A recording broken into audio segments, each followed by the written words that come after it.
Ladies and gentlemen, our next speaker is certainly a good friend of this organization. He's Representative Jimmy Dixon. Jimmy Dixon represents Duplin and Wayne counties in the North Carolina legislature. He's a farmer from Duplin County. He's a champion of agriculture. He serves as co-chair of the House Agriculture Committee. Like Senator Jackson said, he has guided Farm Act legislation, came from the Senate through the House. He is our go-to guy, along with some other folks in the House, but he is our main go-to guy on any ag legislation in the House of Representatives for North Carolina legislature. At this time, please welcome Representative Jimmy Dixon. Jimmy.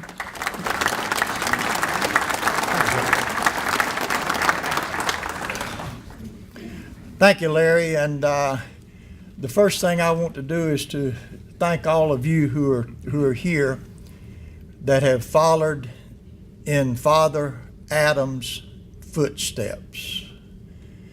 Father Adam became a farmer when he was expelled from the Garden of Eden.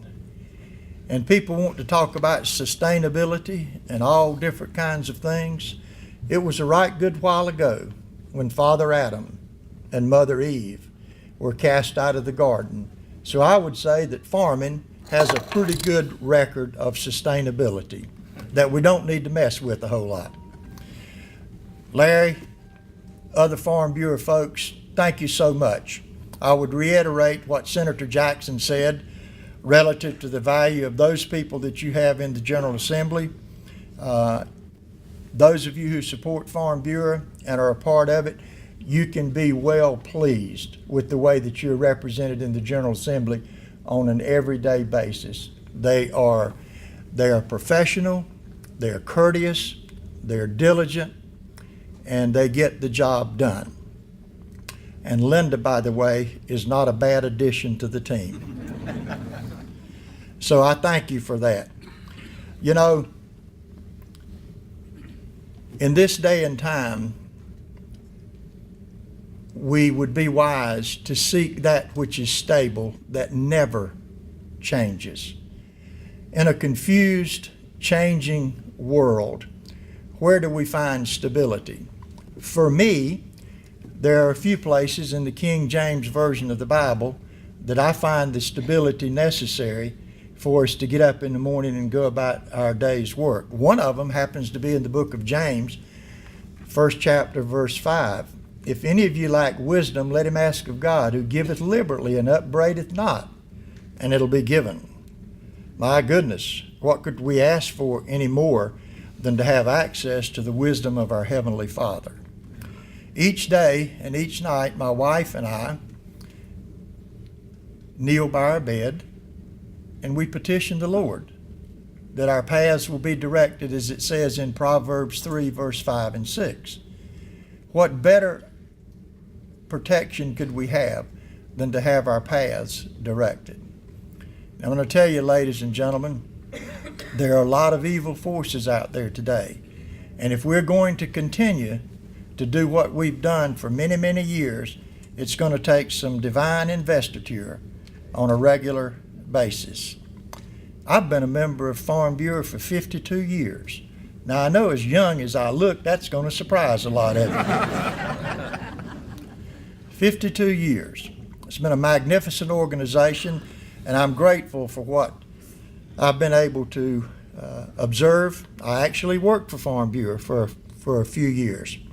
And I would think of all of the reasons to why Joe needed insurance, and I would drive 15 or 20 miles out to his house, and in that 15 or 20 miles I would find reasons why he wasn't going to buy it from me that day, and I'd turn around and go back home.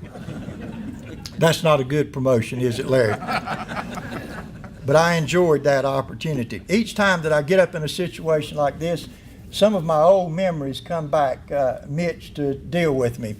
And when I went to Wake Forest on football scholarship back many years ago, and by the way, for any Carolina fans in here, we beat Carolina 3 years in a row when I was at Wake Forest. So suck it up and deal with it.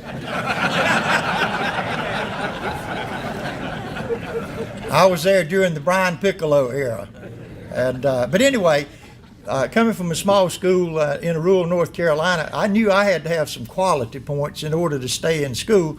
So I saw listed on this thing, public speaking. Well, I had been speaking for about 17 and a half years, so I knew I could talk. So I decided to take speech. We went in, and soon after, the professor announced that we were going to have extemporaneous 2-minute talks. Well, I had no idea what that meant, Linda, but I watched my classmates, and what they did, they just get up and talk. And so I understood what extemporaneous was. So I followed suit. And I got up and I gave my little talk. And when I walked back by the professor, he said, "Mr. Dixon," he said, "I need to see you after the class." I said, "Boy, I've really knocked it out of the park. I've impressed this old boy." So after the crowd got down a little bit and got out, I went up to him, and he tenderly came up to me and he said, "Mr. Dixon," he said, "you might want to consider dropping this class." He said, "You have mispronounced more words in 2 minutes than anybody I've ever seen attempt to speak the English language." And to my surprise, Henry, those folks up there in those great halls of justice, they didn't know what young'uns were. They didn't know what biddies were. And as much as Winston-Salem was involved, they didn't know what backer was. And the fact that I was wearing breeches was perplexing to them. And they were totally lost when I told them that we were fixing to do something. And so I had an interesting situation for the next few months in learning those folks how to speak the English language.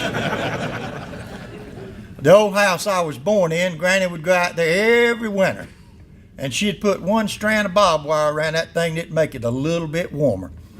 There are people in here that have seen the rugs fly up on the floors, but I love my grandmother, bless her heart.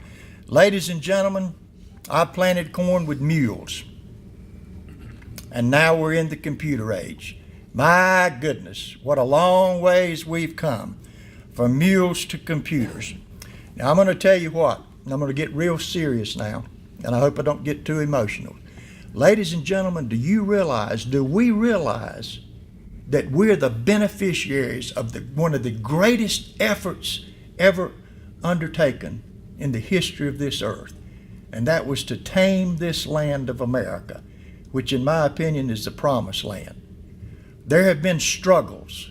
There have been all kinds of skint knees and elbows and everything else by our forefathers and foremothers who practiced a simple pioneer slogan, which was use it up, wear it out, make it do, or do without.